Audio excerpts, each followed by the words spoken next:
Hey, it's Andrew Downs. I'm proud to support Three Beards Media, and I would love to work with you. If you need merchandise for your company, organization, band, softball team, whatever, I can help. From name brand apparel to promotional items, large orders or small, online stores, and more, I can help your brand stand out. AKC Marketing is local, based in Johnston, and we are an employee-owned business, so our costs are low and our turnaround times are fast. But most importantly, we give you personal service to make sure you get exactly what you're looking for. Email me at andrew@akcmarketing.com or find me on social media, and let's make some cool stuff together. Now sit back and enjoy this Three Beards Media podcast. Would you like to sample some of my nuts?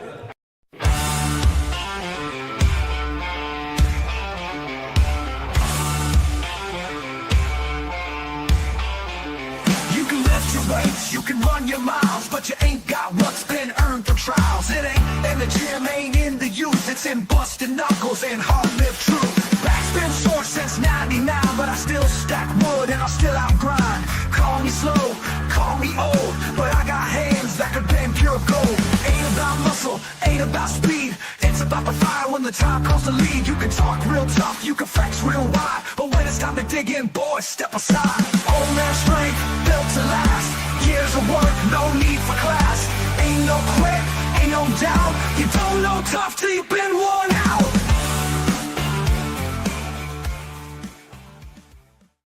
Hello and welcome to another episode of Old Man Strength, brought to you from the AKC Andrew Downs Marketing Studio. I'm your host, Chris Shipley, as always joined by my partner in crime, Aaron Wall. Sponsored by Revelton Distilling Company, Green Beret Realty with Dan Douglas, and Kyle Lehman at Wintrust Mortgage. Aaron, what's going on today? No, I don't want to talk about my car. You're talking about. There's no crime here. Nothing to see here. I'm doing okay, Chris. I got up at 4 o'clock this morning, teed off at 6:15. Yeah, played 18 holes and was home by 10:30. That's the way to do it, man. Spent the day, I love getting up early to go play golf. Yeah, spent the day then, doing chores around the house, cleaning up the exploded bird in my basement that our cat brought in, and then just spread feathers everywhere. So pretty typical weekend shit. Nice. I got up early and went and got my hair cut and beard trimmed, and then proceeded to rip the mirror off my car. I wasn't gonna mention it. I got to mention it. I mean, look at my baby. Look how terrible this is. Exploded, man. It totally fucking exploded. You did it to yourself. That's the worst. I know. I was sick, totally sick to my stomach. Ugh.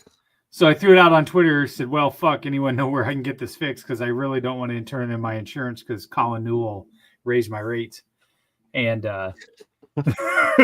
so John Walling called me and gave me a recommendation, and then somebody else gave me a recommendation. And then our former guest and friend, Chris Kubal, commented, he's like, oh, you can just pop the panel off, and it's like 3 screws. You can take that off. And I was like, I'm not popping the fucking panel off the inside of my car. I'm not doing that.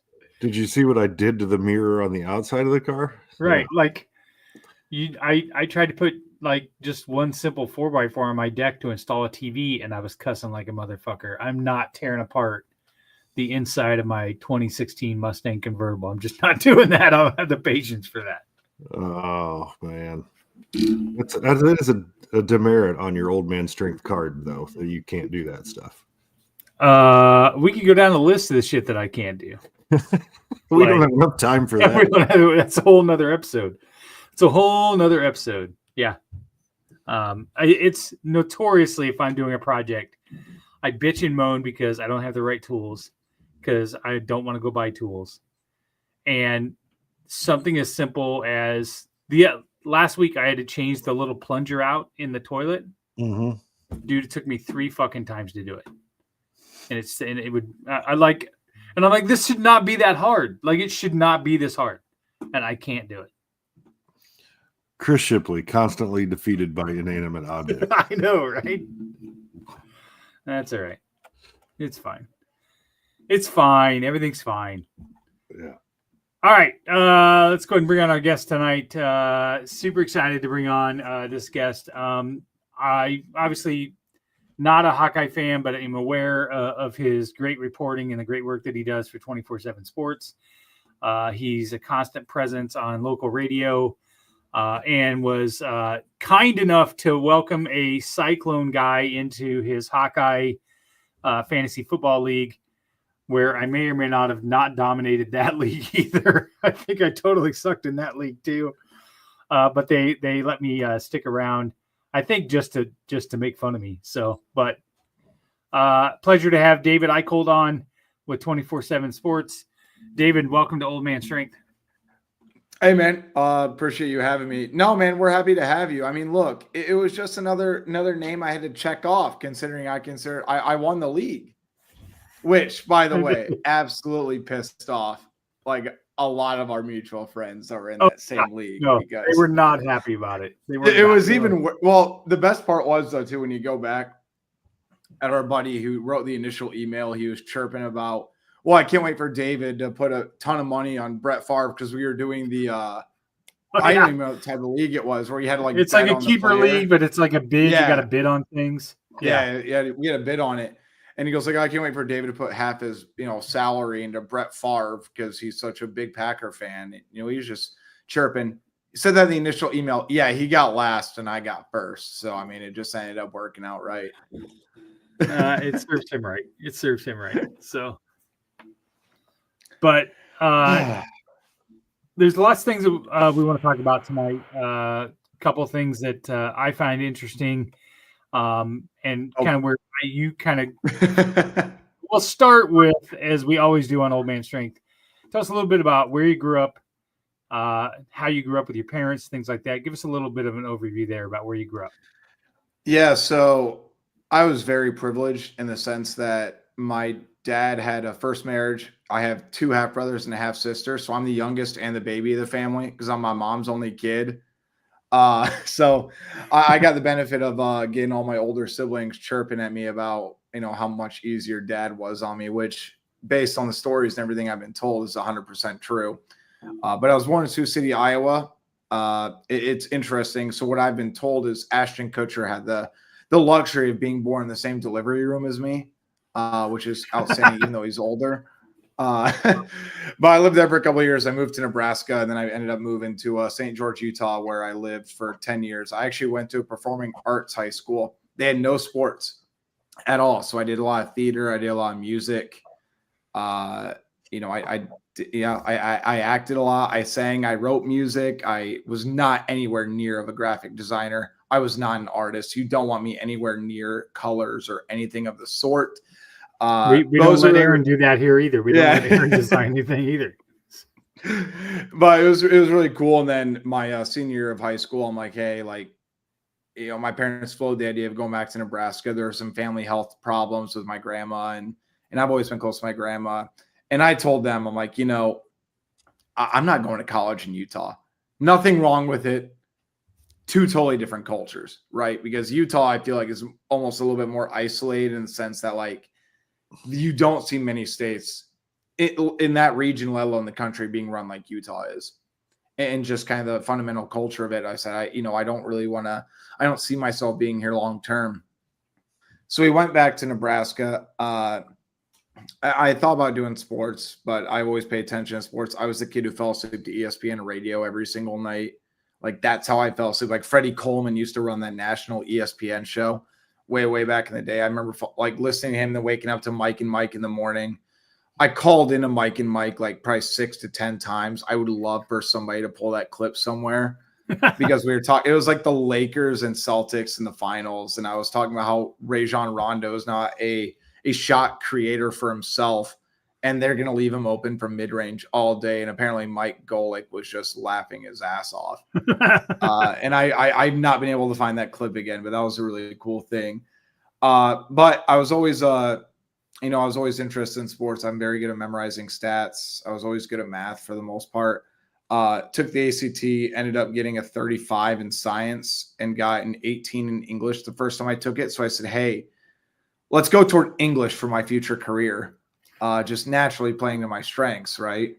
But No, man, I moved back to Nebraska my senior year. I toured Iowa, and my parents knew they messed up by letting me tour Iowa because I wanted to go to Iowa. But I was now about to pay 4 times the cost to go out of state to Iowa. So I went to Nebraska. So it was great. So right when I got the job at Iowa, right, everybody from Iowa hated me because they're like, who's this Nebraska dickhead coming to cover our team? You know, and all the Nebraska people were saying, well, he's going to cover Iowa. He was never actually like about our team. And I covered the team for 2 years at that point. So I'm like, all right, well, literally at ground zero, everybody hates me. Let's make something happen. So it was good. I feel like that's a prerequisite for being a sports reporter, that if everybody thinks that you love the other team, I feel like that's a prerequisite. Yeah. Yeah. I mean, it's so funny too, because I think the more you get in the business and the more like you kind of associate with different fan bases and different reporters and just kind of get the lay of the land for everything. You have to be comfortable with being disliked, even if it's by the people who read your own stuff. And if you're not, then it's just not going to work out. It really isn't. So especially with Twitter and everything else though, too. I mean, with social media, I mean, you're going to get chirped at all day, every day. It's just the way it is. Yeah, for sure. I'm curious. You said your parents were divorced and you moved to Utah. Sorry. So my dad had a first marriage. My parents. I'm sorry. Okay. Don't shake your head, Aaron. Don't shake your head, Aaron. It's like you don't even listen to our guests. Shut up. Let me break it down for you. He's got 2 older half brothers and an older half sister. Okay. From his dad's first marriage. His mom and dad got married, had him. He was the only child of his mother's. I got it. Now, does it help that my mom and dad are both on their second marriage, and I have 2 older half brothers from my dad? Yes, it might. Yes, and 2 older brothers from my mom's first marriage. I'm sorry that my parents. So I can relate a little bit. Maybe. I'm sorry that my parents were not part of the stigma of having a divorce. Although my parents are the exact epitome of why people should get divorced, because they fought all the fucking time. So. Yeah, what's that line from that show? I'm the result of my parents staying together, so you probably shouldn't really. Yeah.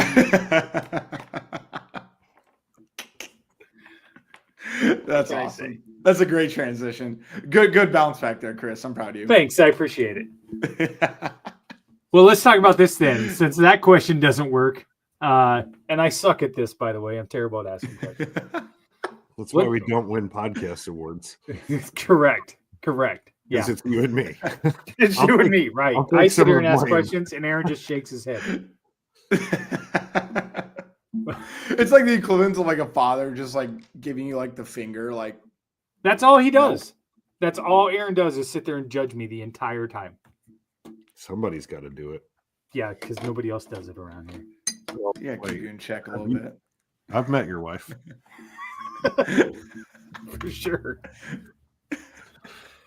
I might as well kick back and just chill out. This is great. You might as well. That's right. You might as well. What was let's talk about this moving to Utah. How old were you? So I was going into 3rd grade.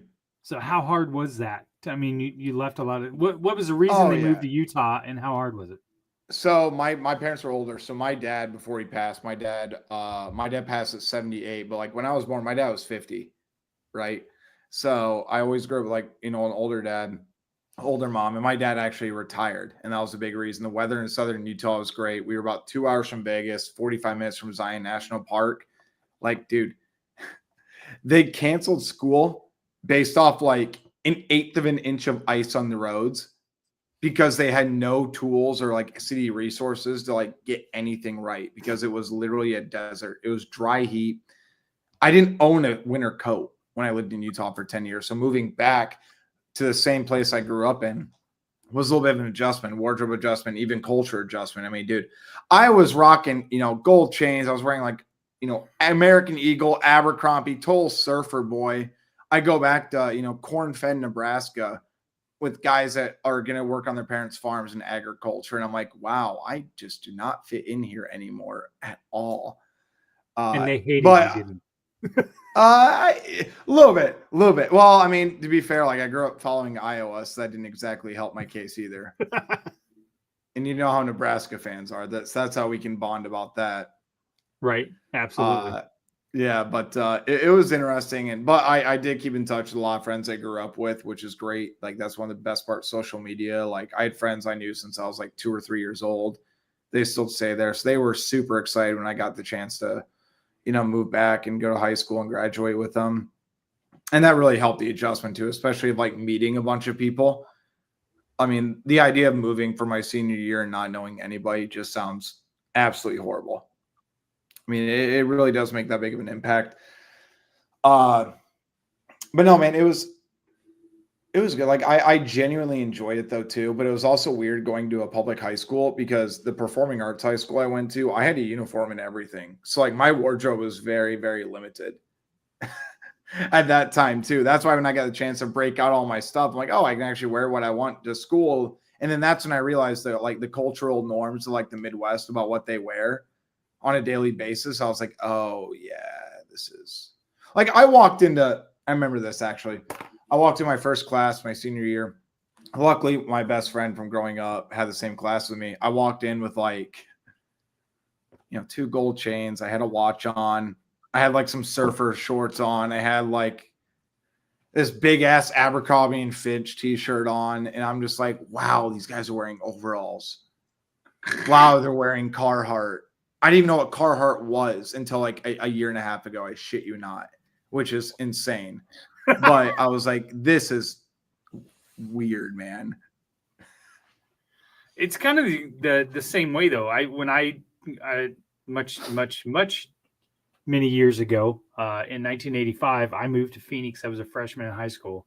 I moved to Phoenix from Des Moines, and it was a complete culture shock for me too. Yep. Like, first of all, I moved in January, so fucking January, it's 65 degrees. I'm throwing some shorts on. I'm going to school. And man, did I get branded immediately that I was not from around there, right? And, my R's in the words that I would say, there's no R in that word. I mean, it was brutal. And to leave all your friends and everything else, it was really hard. And for me, there was no social media. So long distance costs money. Like I couldn't call my friends. And I think I lived there for 6 months before my parents decided to move back. It was just a bad decision.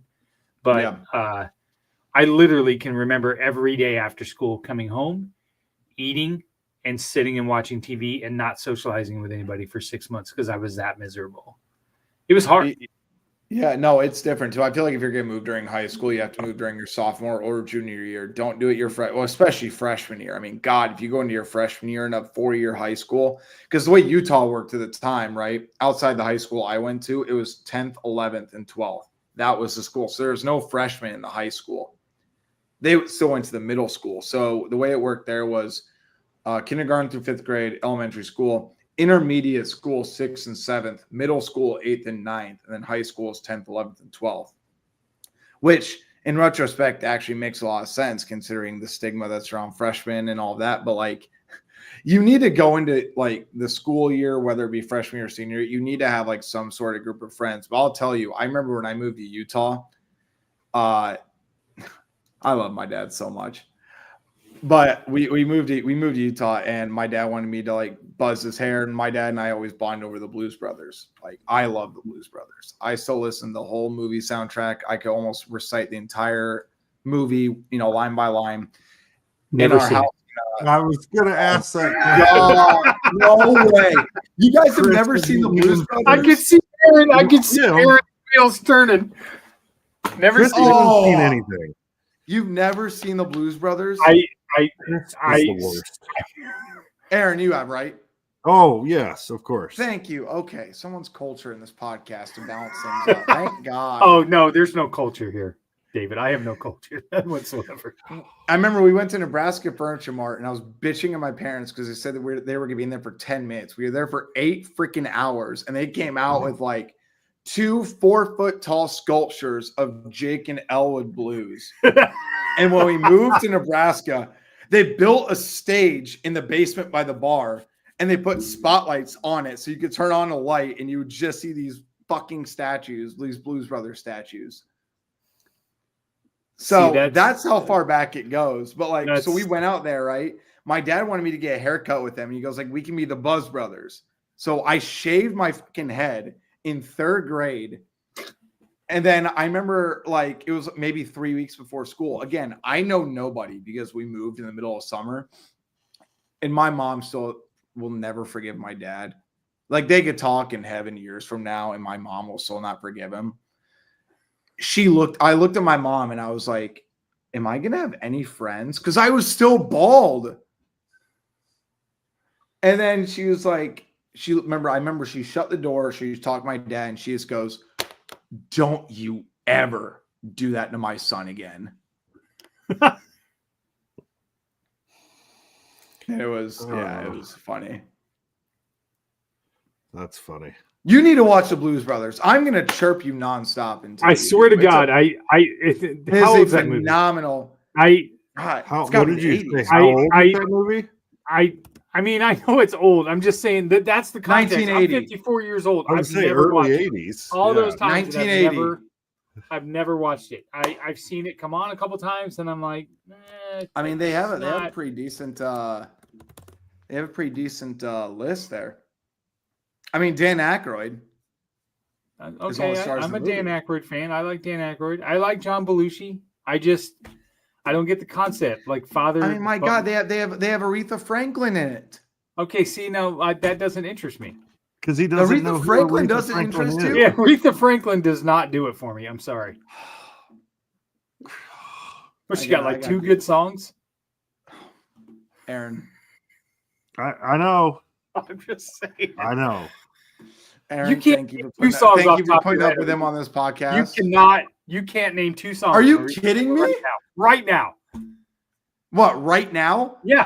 Right now. Name Where do 2. you want me to start? A Natural Woman, Respect, Chain of Fools. Where do you want me to keep going? Do you want me Ain't No Way?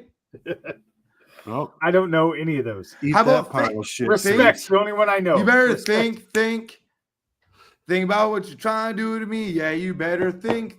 Oh my God. I have no idea. I swear to God, I have no idea what you're talking about. You know respect. Respect, but I don't know was that a lyric? You know, I don't know. I promise you know think. David, I'm just gonna tell you. Oh my God. I know. I can't tell you how many people will say to me, you would know that song if you heard it, and I have not. I would not know it. Why do I let you be the president of this company? I love how this turned from an interview to me and Aaron just bullying Chris. Because we flipped a coin and you lost. I don't know what to tell you. Jesus. I don't know why anybody puts me in charge. I've said that 100 times on this podcast. I don't know why I'm in charge. I've said it to Amy. Amy lets me make decisions. I don't know why. It's your guys' fault. So, you know what? That. Thankfully, we're all work in progress. We can all get better. So, I'm happy you're being vulnerable enough to share your shortcomings with us. Dude, you don't even know. You don't even know. We don't have enough time for all of that. But so anyway, Chris, where do you want to go from that? Do you want to get it? Yeah, I'll let Aaron ask a question because I can't even ask a question correctly around here. All right. Well, I'm going to dive into the work side of things for you. Yeah. And I guess it's, obviously you are currently writing for the team you grew up watching, following, etc. Yeah. Great. Awesome.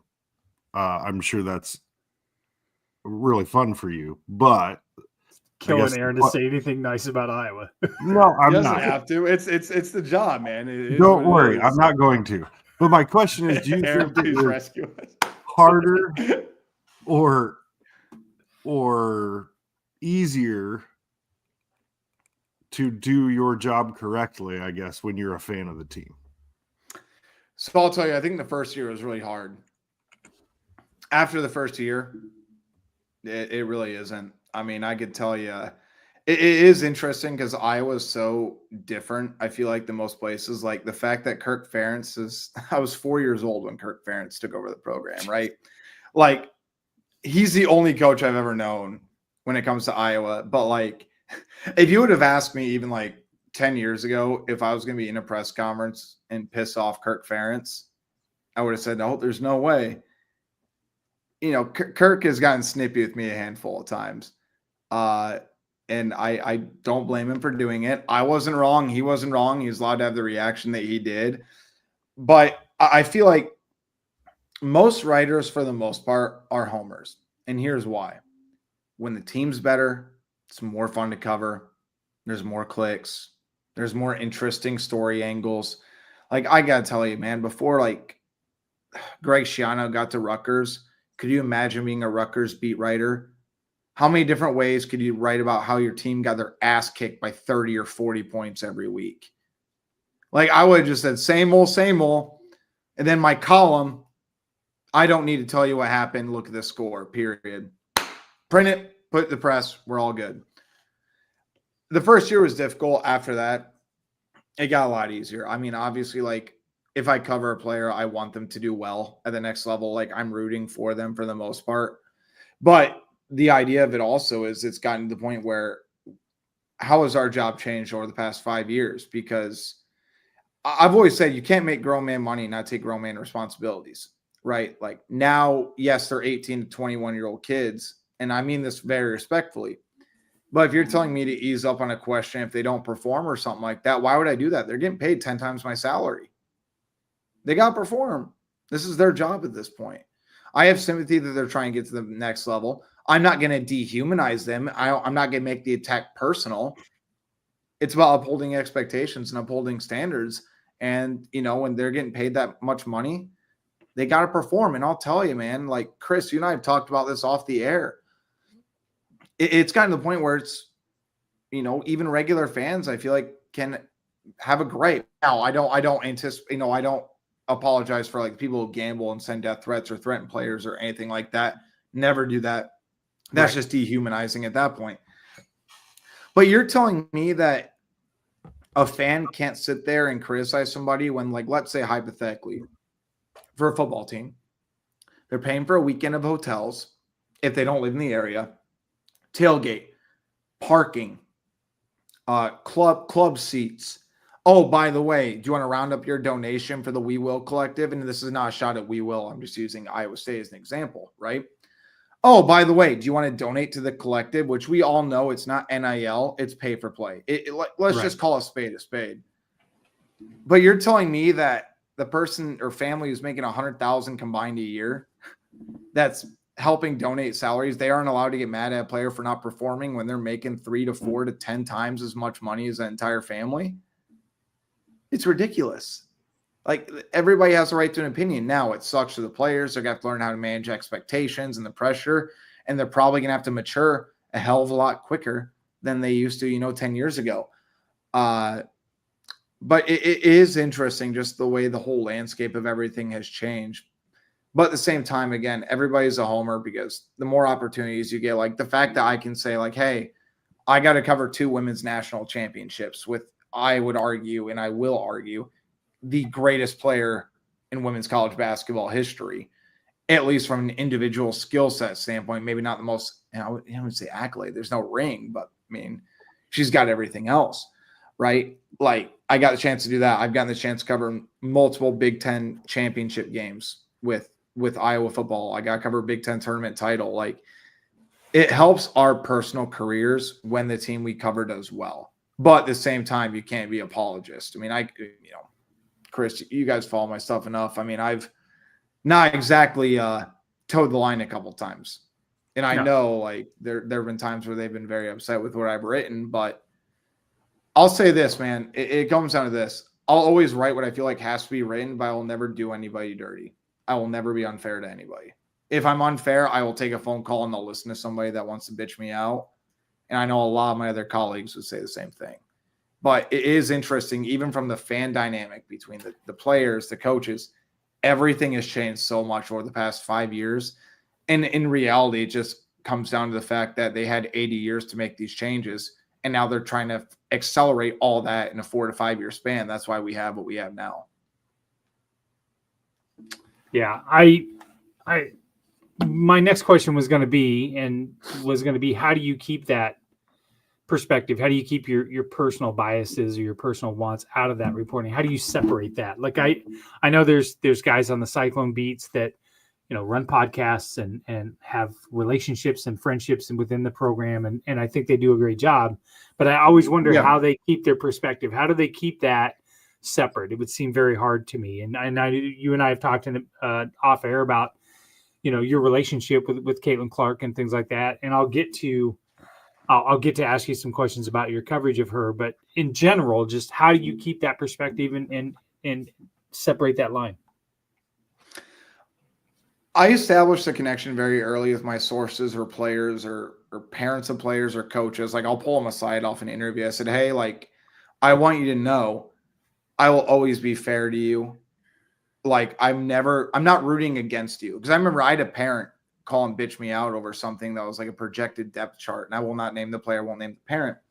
And I let them rant for about 5 minutes. And the only thing I went back to was, you need to understand I have a job to do, and it's my credibility, it's my analysis. This is my unfiltered thoughts. But do not mistake that for me rooting against your son or your daughter. I'm not anti them. I'm looking forward to covering. I'll give you a perfect example of it. And I don't even know if he's going to remember it. And I never got flack from him or his family. Kayvon Merriweather got to Iowa the same time as I did. Kayvon Merriweather was a better basketball prospect than he was a football prospect. We were doing freshman projections on what guys were going to do their first year. I don't think we wrote 3 words about Kayvon Merriweather, but we did everybody else in that recruiting class. But Kayvon Merriweather became one of my favorite players to cover, and him and I still talk, about maybe once a week or so. To this day, he still chirps me on Twitter about the whole height thing, because for some reason people think I'm short. If you go on his Twitter, 3 of his last 10 tweets are chirping me about my height. Like that's all he ever does originally tweet-wise, and it's hilarious to me. But it just comes down to like the fact that there's a mutual understanding of it. Like, hey, I have to be objective. This is my job. If you have a problem, you can always reach me, and I'm more than happy to talk to you about it. Right? And think about this too. I mean, Patrick McCaffrey and I talked, after he left Iowa, like him and I, we still keep in touch. Connor McCaffrey was, on a podcast shortly after he left Iowa. Like him and I still keep in touch. And we know about how the whole thing with Fran went down. I put out some stuff that they probably weren't big fans of, but they were 2 of the first people that said, hey, like, I get it. I don't agree with you, but like, I understand you have a job to do. And I'm like, perfect. And I'm like, if you want to have a conversation off the record about it, totally fine. So I think it's just establishing that level of trust early and ensuring that the people you cover know that you have good intent, but also educating the people that you're covering that, hey, we have a job to do too. Because ultimately, if we don't maximize our job or be honest with our job, we're going to lose credibility. We're going to lose connections. We're going to lose just like the people that take you seriously. Like I could tell you that, I know Iowa State fans aren't huge. They probably don't like me, which would be kind of weird if they did, just considering I cover Iowa. Like I can't tell you how many Iowa fans like Iowa State writers, even though like for the most part, I get along with a lot of Iowa State writers. Like Alec Bussey does a great job for 24/7 Sports. Like Chris Williams and I talk about once or twice a week. Like I have immense amounts of respect for Chris. It's just different. So I just think authenticity is key. As long as people know your true morals or your values and that you have a job to do. And more importantly, that you're not in your high horse. Like if you write something they disagree with you about, be available. Right. And so, right. I mean, I've had plenty of conversations with, in touch Iowa sources who have, MF'd me over the phone for minutes on minutes and minutes. And I let them go. And I said, okay, is there anything else you need to say? Or do you want me to respond? They said, nope, I just need a rant. I said, okay, great. Can't wait to talk to you next week. So you separate that. It's easy. It's easy for me. Yeah. Yeah. Well, sort of follow up on that. You talk about having to build trust with sources and all of that. And as a reporter, I don't know that there's probably a more source driven subject than recruiting. And so I guess my question is, you have to develop those relations, obviously get the information and et cetera. Have you ever had somebody, like, you find out later, obviously, give you information that is patently false, and you report on it and then find out it's false? Have you had that situation happen to you? And if so, how do you deal with that? I've had stuff that I probably reported too preemptively. Now it ended up being right. But at the same time, like, it was probably still not appropriate to report at that time. But I trusted the people I was talking to. I don't know if there's been patently false. And the only reason why I say that is I could probably think of one or two big examples of that. Like the Trayshawn Holden thing is a big thing that people hold over my head for a year. Because I put in a crystal ball for Iowa to get Trayshawn Holden from Alabama before he transferred to Oregon.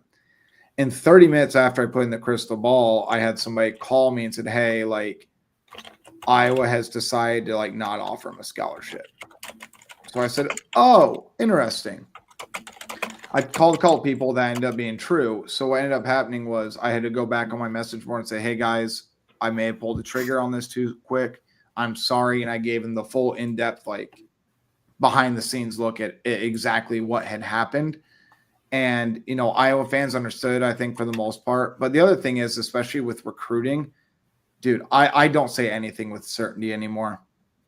I don't. It's so crazy, especially with agents. I mean, talk about somebody feeding you false info. Agents, even the people themselves will feed you false information. Like, the thing that's so mind-boggling to me, and I'm not saying this to praise myself or to belittle anybody else, but just take it for what I'm saying. If you rely on one or two sources for a story, you are wrong. Because every single person has an angle they want to take on it. There might be parts of what they're saying is true, or they want to get out ahead of the narrative. So I report on people who have given me their version of the story and they want me to publish it, and I would not, because I would cross-check it through with 3 or 4 other people, and I found out they were wrong. And I'm not going to do that. Like, even at the risk of saving that source, I'm not going to do that. Because if you don't have credibility as a journalist, you have nothing. You just don't. You become a gimmick, and it only takes 1 or 2 really bad stories to really kind of shatter a reputation.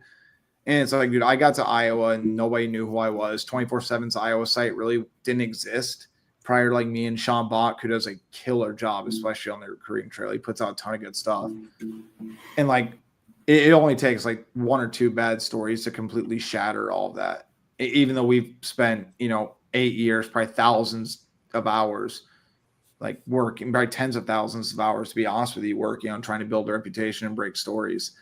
But you think about how many components there are with recruiting stories now, or even the transfer portal. And that's another thing. I mean, I haven't slept in a month and a half between Iowa firing Fran McCaffrey, getting Ben McCollum, reorganizing a men's roster, women going after several top prospects, football prospects, new running back coach, spring football. Like, and Chris knows I run on, double shot espressos and like 30-ounce coffees. That's what I do. And it gets to a point too where, like, there's so many other factors too, where you almost have to have sympathy for kids and recruits because they have so many people in their ear that really don't care about them. They care about what value they can bring to their own life. And that's why I'll always tell players, if I give them a one-on-one off the record interview, I said, hey, just watch who you're messing with, whether it be agents, whether it be friends, because I've seen a lot of people get really bad advice. And I think we've seen it play out, time and time again, whether it be in this year's cycle, whether it be in last year's cycle.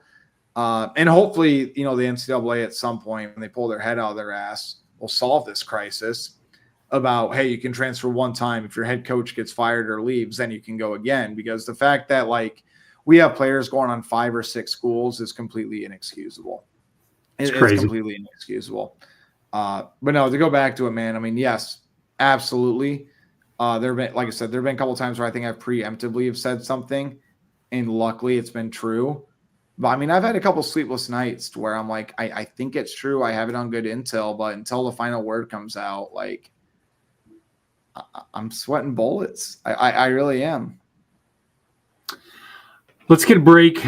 Get a word on our sponsors, Greenberry Realty and Revelton Distilling Company, and then when I come back, I want to ask you about covering Caitlin, and then I'm going to ask you about the landscape of journalism now today, and just some things that you've dealt with some of the old guard and things like that. So let's go ahead and That doesn't mean anything specific, David. So let's go and get a word from our sponsors, and we'll be back with David Eickholt. When energy meets precision, anything is possible.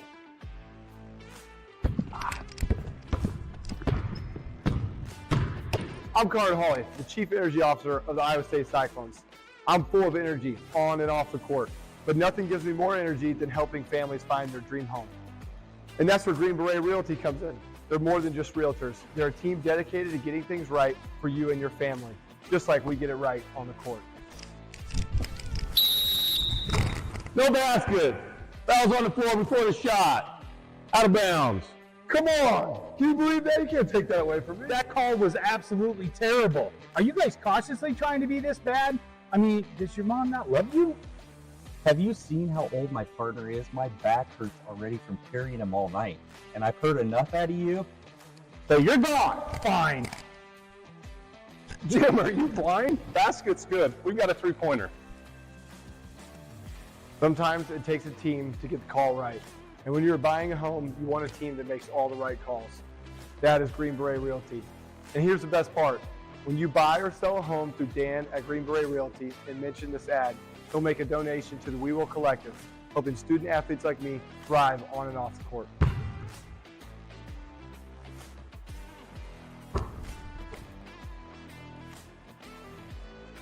That call's so easy, even we can make it. Green Beret Realty, because getting the call right means everything. Making great tasting bourbon requires the perfect combination of ingredients, conditions, and time. The longer it rests, the better it tastes. Revelton Distillery's new single barrel bourbon is made from 80% corn, sourced 100% from Iowa farmers. And unlike mass-produced bourbons, each barrel of Revelton's single barrel bourbon is unique, proofed on when it tastes best. As they like to say, it'll be ready when it's ready.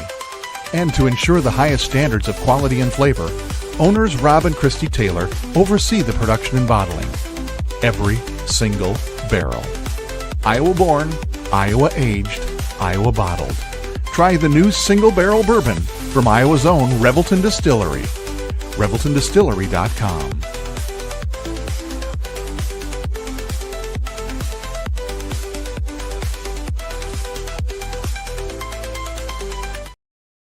And we're back. Big thank you to all our sponsors. We couldn't do it without them. Big week here at Three Beards Media Network. We have, of course, our episode tonight with David. And then tomorrow night is Bill and Willie's workshop, going in a night early. And then Chair Shots and Chokeholds with Jake Moores and Joe Knapp Thursday night. And the guys from Hawkeye View should be back next week. So, David, before we took the break, I wanted to ask you a little bit about your coverage of Caitlin in the last few years and how that's been. That's got to be, I mean, I, as a Cyclone fan, can say she's the greatest women's basketball player I've ever seen. And she's phenomenal. It's wild because I knew she was different, like very early on, just what she could do. And like, so I got the chance to really start covering her and talking to her from her 11th grade year. And I thought she'd be big, but just like, to sit here and say I like to what she is now, because my thing is with her, and this is why I try to tell people don't even look at her as an athlete anymore. And that is the biggest compliment you can ever pay to her. She is a cultural icon. She is a global cultural icon at this point. You think about her going back, being from Des Moines, Iowa, Dowling Catholic girl, staying in state, doing all these things and doing what she's done with the Fever. It really is unbelievable. I mean, growing a sport, man. I mean, the ratings say itself, but like when I think about the whole journey with Caitlin, and this is where I'll always give her credit. She has no reason to keep any sort of like, friendship or professional working relationship with me, but she does. And I don't know if I've ever told this story publicly, so this will be your little exclusive. I turned 29 July 17th. Right, last year. That was a notable day in her career because that was the last game before the Olympics. So she had like that 3 or 4 week break, which is another story in itself because we all know she should have made the Olympic team, especially some of the people that were on. She dished out 19 assists, WNBA record that night against Dallas. She had like 23 and 19. I think I texted her like, hey, congratulations. Like that, you know, it's amazing. Like a lot more to come. It was an hour after her press conference. She texted me back like a big happy birthday note. And I'm just like, one, how do you even know that? That's, you know, like that's crazy to me.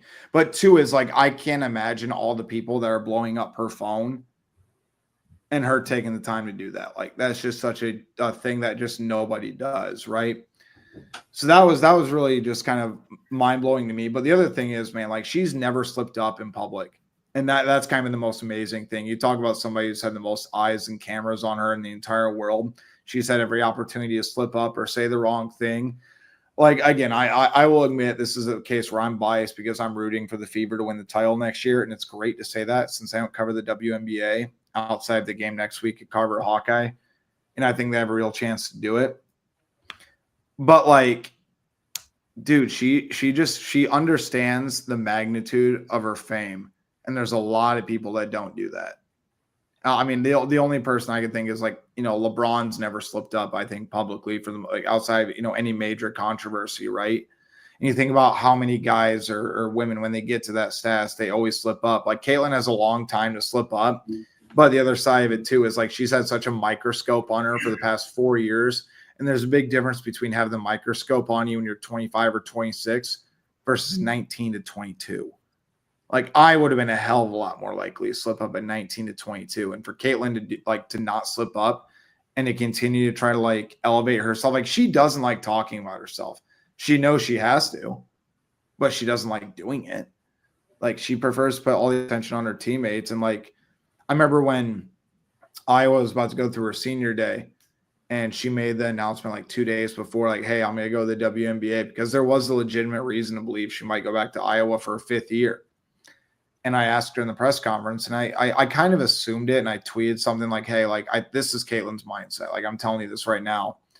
But Caitlin was upset that people were kind of on her about it. And she said, I didn't want to go through senior day and have people chant one more year. Because you think about who she left with, right? You think about Kate Martin, who is now the Golden State, with a Valkyrie. She made the Aces roster. You think about Gabby Marshall and what she meant to Iowa. Like, sharing, like, there was a very good senior class. She goes, I don't want it to be about me. Especially since I would argue Kate Martin is one of the greatest leaders to come through the University of Iowa program, not just the women's basketball, across any sport. And I think a lot of people will tell you the same thing. But no, man, for like the whole Caitlin, like being able to cover her, like I still don't think I've really wrapped my mind around it. It's the same thing as like being able to go to football games in 2020 during COVID. Like driving down Melrose and driving through Iowa City.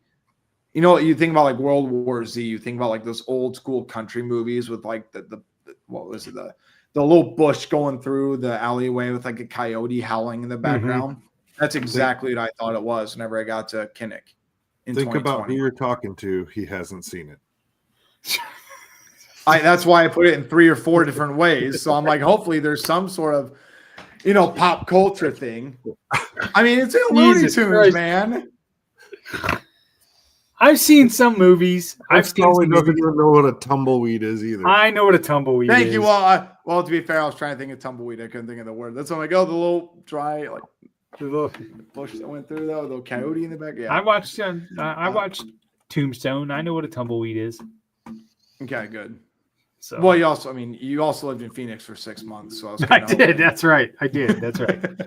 Yeah, but he still didn't know what a haboob was the last time we had a weather guy. I still don't know what that is. So, I think that's a made up word. Just like wind chill. Wind chill is made up too. Which I got confirmation on that. You know what drives me nuts? Really, this is super random. We can get back to that's right. What drives me nuts is when Midwest people sit here and say, "Oh, it wouldn't be that bad without the wind." Yeah, no shit, Sherlock. Like we all know this. It wouldn't be so bad without the snow and the fucking cold. It wouldn't be so bad. The other thing that bothers me is like, I like Snopes. I like looking at. I'm like, okay, Google.com images, bud. Right. Like, I don't need to see it outside. The internet's a hell of a thing. That's right. Go to Minnesota. We don't need to see it here. No shit. Uh, Well, let me ask you this. What are you most proud of in your reporting since you've been in Iowa? What's your most proud moment? That's a really good. I don't think I've ever been asked that. That's a really interesting I'm question. going to mark this down. I got something right on the podcast. Aaron's over there fucking pissed. There's probably two stories. And I think you're going to know one of the stories. One, I would say, is when I stuck my neck out about Brian Ferentz getting let go. And then nobody confirmed it or said shit for like 4 hours. Yeah. And I'll tell you, man, you think I look young now? God, I aged a decade waiting on that. Like for somebody to confirm it again. I had on good intel and I broke it. I would say that from the reporting standpoint, and I'll flat out say it. I mean, the Ben McCollum saga. Yeah. I felt really, really good about the people I had talked to about it. And this is not a shot at, anybody that refuted the report, because I've always said, I'm only going to say what I hear. I'm not going to say if somebody else is hearing differently and they want to report it, that's fine. Guess what? We're all under the same umbrella. Everybody's got to report things. Right. And they felt good about it. That's their prerogative. I don't blast people who go out on, a limb like that. But I would say probably the Ben McCollum thing, because I really thought that it was going to get done that night I reported it. And I'll tell you again, I knew it was going to happen. I felt really confident about it. Even that night, I got additional text that it was done. Dude, I didn't sleep a wink that night. And you and I talked a little bit about that off air too, Chris. Like, I did not sleep that night. When Pete Thamel finalized that, like at 6:45 or 7 a.m. that next day, it was a really, really good feeling. You mean when Pete Thamel put it out there like he was breaking the news and not you? I'll say it for you, David. It's happened more. Here's where I will give Pete I'm not even credit, in that business, right? and that shit pisses me off for you. Well, what I'll say is this. I never said it was done. It was going to be done. And if something had changed, two things. One, it would have shot my credibility, and probably rightfully, that's fair. Two, like, I never said it was done. And I immediately put on my message board after I put the story. I'm like, hey guys, I'm not saying this is done. I'm like, this is in the process of being done. I'm telling you where things are trending. And even later that night, like, I reported later that, hey, like, Drake called him. They offered him a crazy package. He said no. Like, he was never going to West Virginia. And that was something that really kind of pissed me off about the whole situation, because, like, he was never going to go to West Virginia. I've said it before. He could have been offered almost any other job. This sounds insane, but I will say it. Even if he had gotten offered the Indiana job over Darren DeVries, he would have turned it down to stay at Drake. The only job he was leaving Drake for after 1 year was Iowa. Now, Iowa obviously had such a backdoor in because he grew up a big Iowa fan. Like, he knew everything. I mean, if you watched any sort of his opening press conference, he was name dropping players from like the 70s to the 90s, told the history of the program. Like, he grew up going to Iowa camps. They tweet out the photo of him and Tom Davis. Like, if the Iowa job had not opened up, it would have, I couldn't even tell you how many jobs he would have taken over it, because, like, the only job he was willing to go for is probably Iowa, and he's just a different cat in that way. Like, he wanted to be back at Iowa. So I would say probably those two things, but, at the same time, I could also say, like, the way we've grown our site, like, I like to think our site does pretty well. I think we're, 24/7 Sports has like an established brand, and that goes for Alec Bussey too with our Iowa State site. I think he's done a killer job. Nick Osen, the one who was there before Bussey, I think Osen did a hell of a job. Was great. He's up with Wisconsin. Yeah, he's up with the Wisconsin site now. He did a hell of a job. Like, I think Alex Halstead before that, I think he ran a really good site too. Like, Iowa State's had plenty of good 24/7 guys go through there. So, like, the fact that 24/7 has like a name brand now in the state, it's kind of a cool thing, I think. Well, I won't put you in a position to name anybody, because that's not what we do here. I'm asking more in let's talk about the conversation type piece of when I ask this question. Sure. But jumping off from that McCollum issue and things like that, what do you think has changed, or what's challenged you most as a young reporter? Because it has kind of butted heads a little bit with some of the older style reporters before. Specifically, I remember an incident during the bowl game when you weren't there, and I didn't know you at the time. And we know each other a little bit now. And this is not me blowing smoke up your ass. I really admired you for being open about why you weren't there and some of your mental health struggles. It takes a lot to do that. So you should be commended for that. But I know that you've probably taken some hits a little bit from the old guard. And I want to give you a chance to explain kind of your position there. I mean, it's interesting, man. Like I have told you, like I have a lot of respect for like Scott Dockerman, Chad Lice to go. I think Mark Morehouse is one of the best sports writers that's come through the state, whether it be Iowa State. I'm sure Iowa State people will say Randy Pearson. I never got a chance to really get to know Randy really well. But I know he was very respected among Iowa State people. But like Mark Morehouse is always super cool to me. And it is crazy too. I mean, I'll go back to John Miller. I grew up reading John Miller. I grew up reading, Chad. I grew up reading Scott Dockerman and those guys. I think the landscape of what we do has changed so much, man. I mean, you can't get away with just being a columnist anymore. Like you have to do podcasting. You have to go on radio. I love doing TV too. Like I'll go on TV. I'll do all these different things. And I think there's a certain, and this is not particular to Iowa. I'm saying this is just a total across the name of sports media across state, coast to coast. I think some people are very turned off by the way new people really try to come up and get in their own certain lane, because there's some people that I think are stuck in their ways too at the same time. But also I think there's a lot of young people that want to go out there and dude, they don't want to take a back seat. They want to go in there and kick ass. Like I didn't come to Iowa to be, again, I don't want this to make this about me or sound like arrogant or condescending in any way, because I do not mean for it to be. I didn't come to Iowa to come be the 7th or 8th most known guy that covers University of Iowa. I came here to be the guy. I came in to kick ass. And my opinion also is the people that are going to read my stuff, they're going to read Chad's stuff, they're going to read Scott's stuff, they're going to read, On 3, they're going to read Rival, they're going to read everything, because that's what we do as sports fans, right? So my big thing was, okay, well, how can I come in and make sure that my name is going to be among some of the most read people? I mean, from Iowa State side, I mean, Chris Williams. I mean, it's hilarious though too, because Chris Williams and I did not get along for the first 3 years when I started covering Iowa. And I'm sure he probably thought I was a young, maybe egotistical guy from Nebraska who came in and maybe was kind of a dickhead. I probably was a dickhead for the first couple of years I covered Iowa. But it was one of those things where I want to come in and put my own little stamp on how the beat covers things and what I can do and how I can earn sources, because, people, shocking, by the way, guys, journalism is not exactly a lucrative career. I'm not, they weren't paying me $125,000 a year out of college.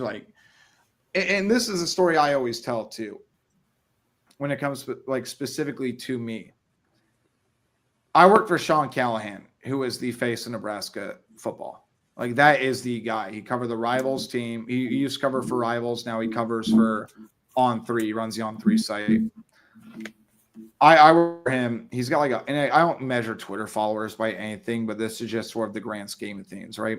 He has 135,000 followers. For a guy that covers one football team, a college team, that's pretty ridiculous.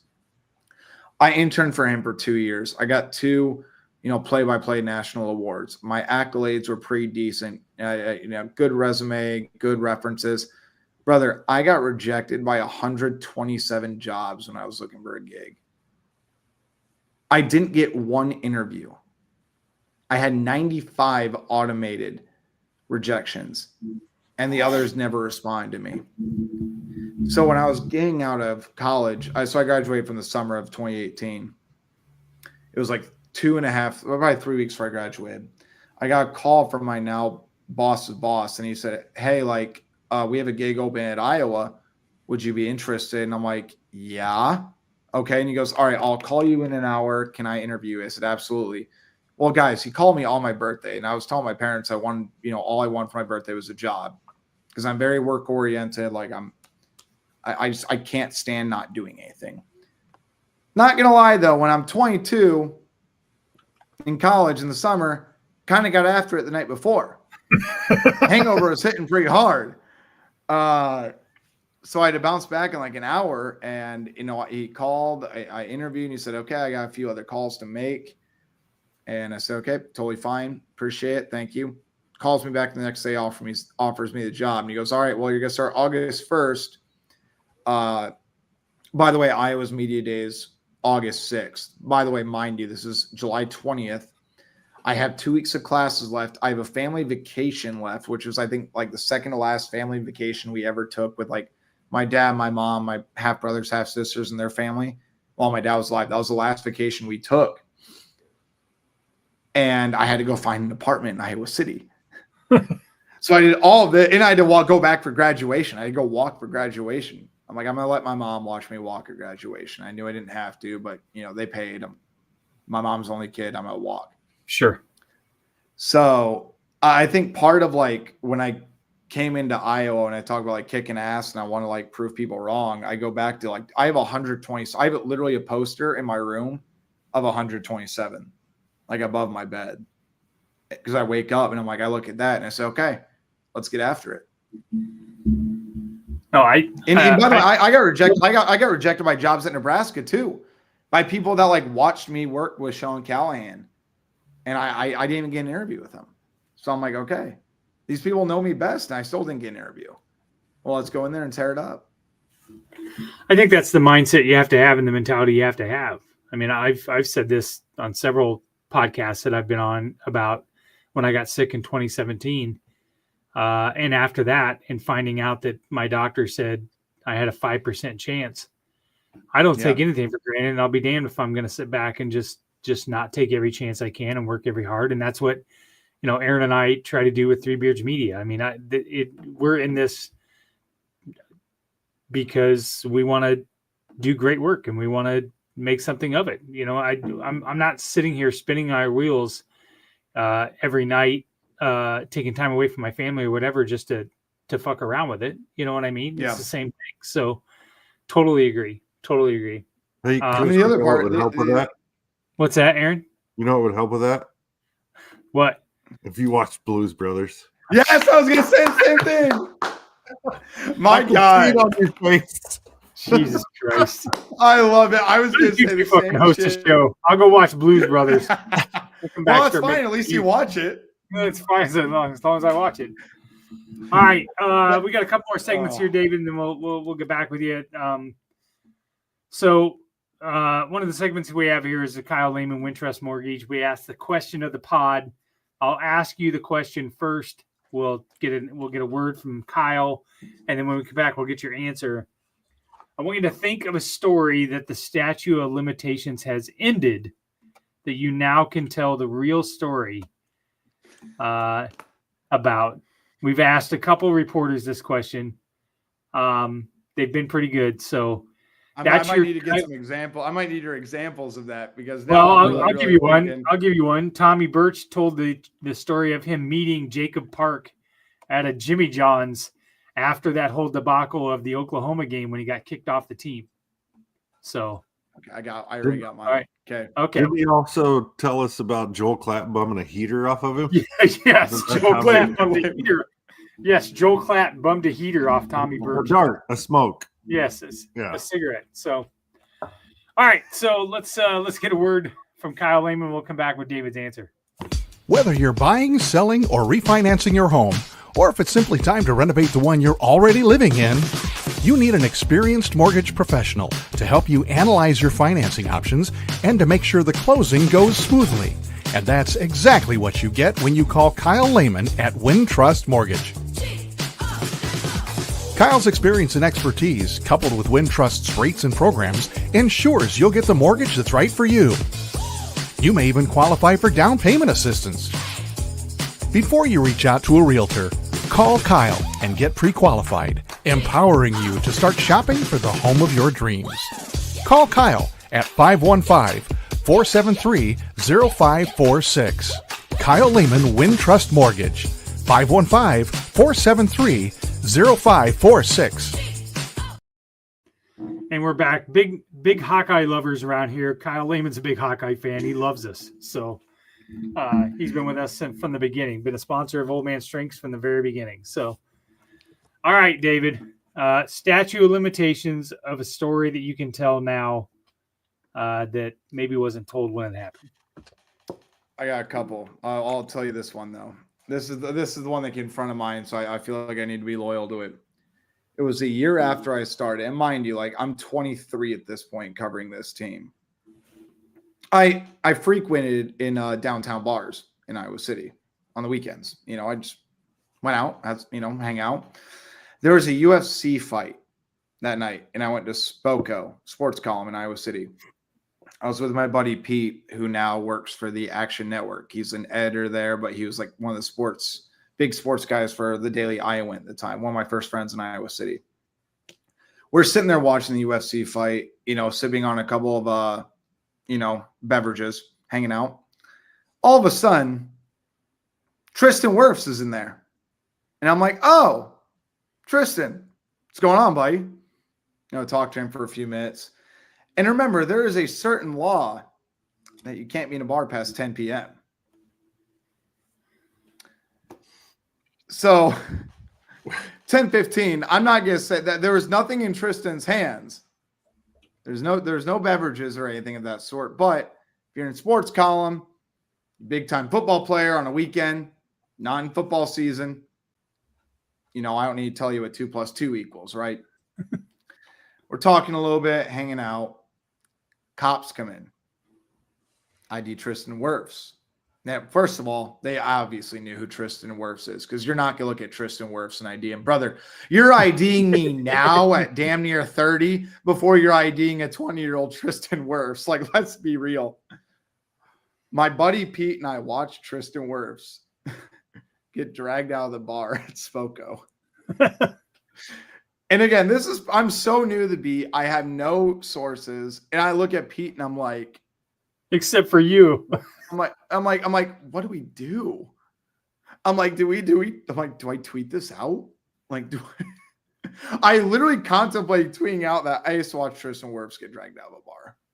Man. And then, my conscience got the best of me. And by the way, I wasn't doubting myself from the standpoint of like, I'm really, really drunk. I don't know what to do. It's like, oh, this is like one of the biggest things I've seen happen since I started actually being a real journalist. I don't know how to handle this. Sure. And mind you, when I got to 24/7, when I cover Iowa, I have an editor and I have like a boss. Dude, I run the content, I run the site. So it's not like I could text like my boss and be like, hey, what should I do? Right. So now I'm making a decision on the spot. Because what I was thinking was going to happen was he was going to get MIP or, and I didn't even know the 10 o'clock rule was a thing at Iowa because again, I was so new to Iowa. I'm like, I'm going to sit on it. And I remember waking up to the KCJJ article being like, oh, Tristan Wirfs got being in a bar past 10 o'clock. You can still look up the article right now. Tristan Wirfs in a bar at 20 years old. But I remember sitting there for the next hour with my buddy Pete and we're just going back and forth about, do we do this? Do we not?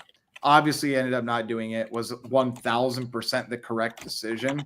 And the best part was like, I think that was like the first time I had seen Tristan like out because again, I wasn't tight with the football players like that. I didn't even know if I was allowed to speak to them if I saw them like anywhere else outside of like an interview setting because I didn't know what Iowa would say if they found out somehow. Did you find it? Yep. There it is. There it is. Wirfs reportedly cited for being underage at the bar.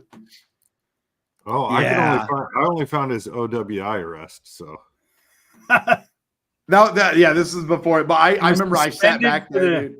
This isn't the first time he was suspended for the 2018 opener against Northern Illinois for being cited for operating a vehicle under the influence. After. So yeah. Yep. So I remember that story after, and then like Tristan, we interviewed him like when he came back or whatever. And I remember everybody was scattering off. I was gonna go interview somebody else. Tristan just goes like, "Hey, thanks for not reporting it." And I was like, Got you, dude. Like I didn't. Again, the other part is though too. I didn't know what he was going to be charged with. Yeah. So I'm like, I'm not going to speculate the charges. Like, what am I going to do? Vaguely tweet out as a reporter, like, I just watched Tristan Wirfs get thrown out of the bar. One, like, I wouldn't say it's not professional on my part, but again, at the same time, I'm like, I'm 23. Like, I'm at a bar on a Friday or Saturday night. Like, it's pretty normal. For a few years, so in 2018, my two sons were at Victory Day for Iowa State, where they, had the special needs kids that come out and they play on the field. It's always the week before. Yeah. And the first year that they got to do it, they were teamed up with some football players, and one of the football players was friends with Julian Good-Jones and a couple other guys. And the boys kept begging him to go have ice cream with them after this deal.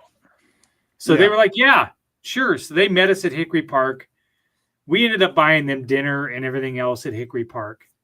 And a week later, he gets suspended for the opener of Northern Iowa, and nobody knows why. And my buddies were like, I swear to Christ, if your dinner at Hickory Park got that guy suspended, and that was like the running joke was like for the longest time. Well, we had Julian on the pod a couple years ago, and he confirmed that it wasn't my fault. But kind of the same thing. There for a while, I was like, I wonder if he got suspended for going to have dinner with people and getting his dinner bought. Because technically, I'm an alumni. Like, yeah, surely, you know what I mean. But so kind of a funny story. I'll tell you. I just thought of another quick one. I'm trying to think. I think I can tell it. Yeah, I can. I don't know why it wouldn't be. Okay, so here's another one. I'll give you a second one. The Iowa City block party is a huge deal in Iowa City, right? Like that's usually Iowa's like big recruiting weekend, but like they shut down a bunch of stuff. You can have like open containers on like the certain part of the city. They have like music. They have a bunch of kids activities. Like it's a huge deal, right? It was like 3:00 in the afternoon. And this is one of those days where like it was a boys' day, hanging out, having a good time. Had a couple soda pops among, vodka, whatever else. But we're out and about, and Caleb Brown, we walked by Caleb Brown walking his dog. And like we said hi to him, talked for maybe 90 seconds or so. Because again, I felt like I don't want to talk to this. I don't want to like put this kid on the spot. Like it's just kind of weird. But my friends are fans of the team. They were talking to him. I'm like, okay, I'm just going to stand back, whatever. He was walking his dog. That was the night he got the DUI. At like 12:30 when the wheel was like spanned the other way. And he was like in the yard, like backing it out. I remember waking up at like 5 a.m. They had the story up at 6. And I'm like, shit, I just saw this dude like 12 hours ago. Again, I stood back. I was letting them talk to him. I'm like, this is just too weird for me. I'm like, when I was 23, 24, I felt like I could get away with that. But now I'm like, I turned 30 in a couple of months. I'm like, yeah, just not a great idea. Just too different at this point. But that's probably an all-timer too. Crazy. Aaron, you got anything else before we get our last segment in?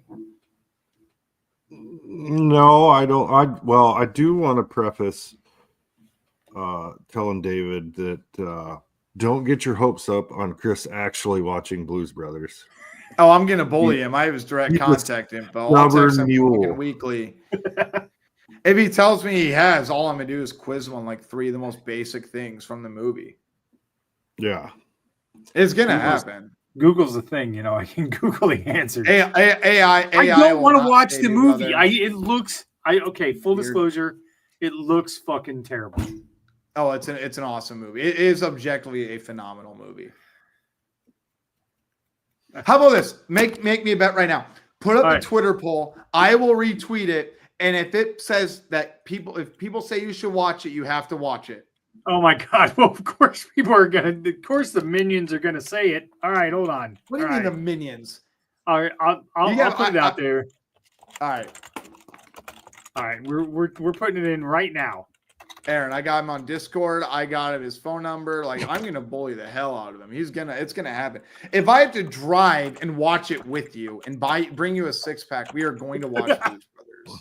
If I gotta bring the damn statues that's in my mom's basement of the Blues Brothers, I will put it in my car. Oh God! I might change my Twitter by a passionate Blues Brothers lover. All right, I'm putting the poll up right now. Yes, no, post. There you go. All right, it's out there. I know I'm totally gonna lose that. I'm sure I'll lose it. All right, our final segment is the "Shut the Fuck Up" segment. This is inspired famously by Steph Copley, who told one of the hosts on this show, not me, not Aaron, so the former guy, to shut the fuck up so she could get her point across. And I thought it was so funny that we do a sponsored segment of it in a different way. We don't sponsor this. We ask people to donate to the Young Women's Resource Center. So we're going to play a quick note from Steph about the causes of the Young Women's Resource Center. And then when we come back, David, Aaron and I have to shut the fuck up, and you can say whatever you want on any topic, on any subject, and we cannot react and cannot speak. So let's get a word from Steph Copley. Hey everybody, it's Steph Copley, the woman behind the STFU segment on the Old Man Strength podcast. When I told the guys I wanted to sponsor this segment, they recommended that I make a charitable donation instead, so that's what I did. I chose the Young Women's Resource Center in Des Moines, Iowa. They're a nonprofit that supports, educates, and advocates for girls and young women ages 10 to 24. Their whole goal is to make sure that these young women become strong, self-confident, and successful. And if you know me at all, you know that aligns with my goals as well. If you're interested and would like to donate, check them out at ywrc.org and donate today. And remember, don't forget to STFU and listen every once in a while. Thanks. All right, David, the floor is yours. By the way, I'm already losing that poll 100% to nothing. So. It's a good movie. Maybe I should make this about the Blues Brothers for the next 5 minutes because I could absolutely do that. Hey, that's already a reaction. Come on, Chris. You got to stay with it. I'll say this. I really hope the coverage around Caitlin Clark of the WA is totally different this year. Last year was so toxic. It was so bad. And it got to the point where I was convinced that a lot of the people that cover the WNBA or they're WNBA fans, they don't know basketball and they don't like basketball. They like the reality show aspect of it because people talk about the storylines rather than the on-court play. If you talk about the on-court play, there's a very clear 1, 2, 3 in the WNBA, probably a top 5. You know what? Yeah, top 5. I'll even make it that. This is in no order. It's Asia Wilson, Caitlin Clark, Nafisha Collier, Brianna Stewart, and Sabrina Ionescu. But the fact that we're still debating if Paige Beckers or Caitlin Clark, who's better, please learn basketball. Please know ball. It's ridiculous to the point where, again, I like Paige Beckers. Paige and Caitlin are friends. But just because they won a national championship does not make them the better player. Nobody's getting guarded 40 feet from the hoop, hitting a step-back three in your face, averaging damn near 35, 10, and 10 on a nightly basis. If Caitlin had come back for her 5th year, she would have probably have 5,500 career points. It would never be touched. And the difference in coverage versus Paige Beckers and Caitlin Clark is frankly ridiculous. They're two individual players. They should not be compared to the all-time greats. But why are we making reasons up to elevate Paige Beckers and then tear down Caitlin Clark when we're still talking about if Caitlin Clark's overrated or not? She was a first-team all WNBA. I think she's going to win the MVP this year. And I am so excited. People don't realize, like, as sports journalists, we are big fans of everything, but we have to keep our mouths shut for the most part. I don't talk about the Packers damn near enough as much as I would like to. I do poke fun at the Bears just because I have to. But at the same time, like, I'm going to be a very outward. I'm going to be a diehard Indiana Fever fan. I'm moving to Des Moines in 2 months. Catch me at a patio absolutely screaming my head off about the Indiana Fever. And it gets to a point where you almost forget what it's like to be a fan. I'll tell you, man, it's pretty damn fun. It's a really, really good time. I'm excited about it. There you go. All right. Tell you what, 8 years ago, if you had told me I was going to be a WNBA diehard, I would have turned around and walked away. I can't tell you. Aaron was in town last year, and we went to the Eagles, the Eagles Club, and we're in there. And an old friend of mine who I go to church with is sitting there and he's screaming to have the TV turned to a WNBA game because Caitlin Clark was playing. And I was like, Mike, You are not forcing all these people to watch WNBA. That's ridiculous. But that's what he's done. I mean, that's what she's done. Crazy. It's what especially in like the Des Moines area. I mean, I spent a lot of time in like Norwalk. We have mutual friends. I go to like 1908. I go to a few other bars there, dude. The bar is packed and every single TV is turned on the Fever. Yep. And everyone's freaking out. I'm like, even pre-Caitlin Clark, could you ever have imagined? Like, especially in the middle of Iowa, of all play. Now, I think Iowa, for the most part, does a hell of a job, like, elevating women's basketball as a whole. Like, Iowa State, the support they get under Bill Fennelly is fantastic. UNI has a great program. Drake with Katie Dinnebeer, who was the most underrated player in college basketball this past year. Then Iowa. Like, Iowa as a state's done really well to elevate women's basketball. But it is crazy to be, like, the epicenter of women's basketball outside of – I don't want to say outside of, like South Carolina, like people care about South Carolina, but every single fan base in the state of Iowa that has a D1 program, they have a very loyal following. And I think it's a really, really cool thing. Yep. Amen. All right, everybody. This has been another episode of Old Man Strength. Aaron, my partner, thanks for hopping on. David, thanks for being a guest tonight. Check out the rest of our content on the Three Beards Media Network. Make sure you like, subscribe, rate, whatever the fuck else you need to do to boost that algorithm. That would really appreciate it. So, and Aaron, got anything else? Blues Brothers. I'm not fucking watching it. I'm gonna somehow rig that poll. So I will buy bots. It's gonna happen. No, Chris. So that's what you need. Okay, so before we let you go completely, Chris and I were talking about needing to do something over the summer. See, now what you need to do is maybe you guys just do a podcast. So my neighbor used to do a podcast with a friend of his who was also much like Chris, had seen nothing and heard nothing. And it was called The Miseducation of Sheltered Bill. That was their podcast. I love this. So they made him watch movies and listen to albums that he'd never heard and stuff like that. I love this.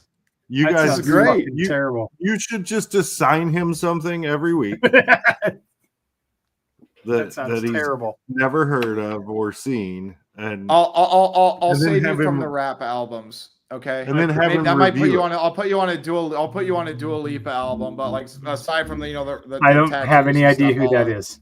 I don't know who that is. You know who Dua Lipa is? I swear to God, I don't know. I have no idea. No. Chris, our mutual friends bully me in the Discord about it. I tweet about her once a week. And yeah, I'm just telling you. And do you ever see me respond to those? No. Yes. Do you know why? Twice you have. Because, well, I want to give appearances that I know what I'm talking about, but I don't have any idea who you're talking about. This is great because I'm just gonna screen record this right after. David, how many times have you watched Dua Lipa's Tiny Desk concert video from during the pandemic? Enough. I don't even know what. It's funny. No, so I don't know. It's really good. So Dan Walter is a mutual friend of Chris and I was over at he has a little like shed bar out back, and I put on the Tiny Desk concert one night when I was just like hanging out. It was a boys' night. I had a few too many drinks and I just put on Tiny Desk, and you just have me like watching her. I'm kicked back, like drinking like a Coors Light, watching the Tiny Desk of her. I'm not kidding you when I say this. So she's going on US tour for the first time in like 3 years. I was going to go to her Chicago show, but it's the weekend of Cyhawk. So clearly I can't make that happen. So I bought a flight from Des Moines to Dallas on Iowa's bye week. I'm going to both of her shows. I have front row to one, and then I have front row pit the next night. Is this her? Yes. Legit, never seen who that was before. Oh. Okay.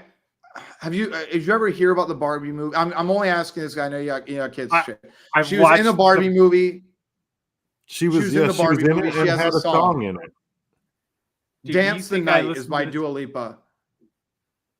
Okay. Yeah. Aaron, thank you for the recommendation because it's 100% going to happen, especially since I'm moving to the Des Moines area this summer. Oh, hey, God. Chris, you want to hang out first night? Hey, what's your address? Yeah, absolutely. Come by Let's once a hang week, bring a 6-pack. I'll be like, hey, man, I'm gonna put you on. There This. you go. You got to make him watch it, and then do a 30-minute recording of a pod of him reviewing whatever you made him watch. I'll give him a couple good IPAs. Maybe give him a nice bourbon or something. No, not drinking an IPA. Those are terrible. You can start with Dua Lipa's Yes. Houdini album. Aaron and I got along way too well. Chris just felt attacked. Aaron, I swear to God, Aaron doesn't know what he's talking about. He's got a 15-year-old daughter. She feeds him. Why this I know stuff. what I'm talking about. I'm just saying. I tell you what, I literally have a he's podcast with my own daughter. I have no idea what you guys are talking about. She made me watch High School Musical the last time. It doesn't hurt, Chris, that Dua Lipa is one of the most beautiful women on the planet. Well, I was gonna say something totally out of pocket, but I feel like it's the statute of limitations hasn't passed yet. It's all right. We're an hour and 25 minutes in, Dave's. Nobody listening. Chris, man. I'll tell you. Here's your last fun fact. High School Musical 2 was filmed 5 minutes from my Utah house. Jesus Christ! Don't. That's next on the list, by the way. I'm not going to make you watch that one, Chris. No, Kaylin will. No, I Kaylin will. I'll have to watch it. My daughter will make me watch it. Ask about Dua Lipa. Jesus Christ! I'll text you right now. All right, I'll give you guys the answer off air. All right. All right. This podcast, Dave said in 5 minutes in, this podcast off the fucking rails already. So check out the rest of the content. Appreciate it, David. Thank you so much. It's been a good night. It's been a great night. Aaron, thanks for having I appreciate you, man. And we are out.